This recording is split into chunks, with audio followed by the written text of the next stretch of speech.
मोटिया मंगाइला बेदिया बनाइला ए ललना ताई बेदिया बैठले गणेश जी पेनिले पीताम्बर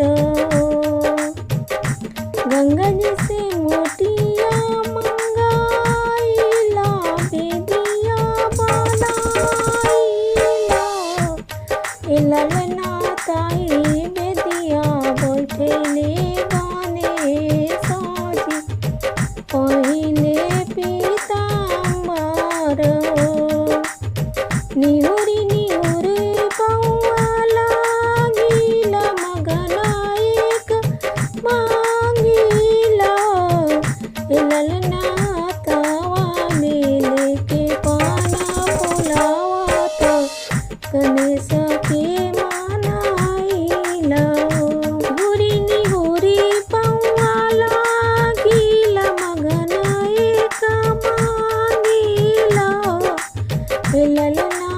तावा में लेके पाना फुलावत गणेश के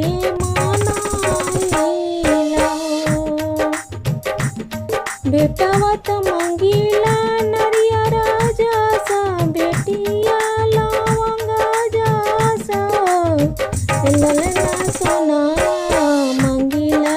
औरतिया जासा चंदिया गाइया जासा बेटावा त मंगिला नरियर जासा बेटिया लवंग जासा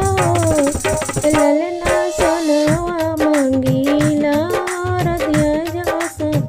चंदिया दाया जासा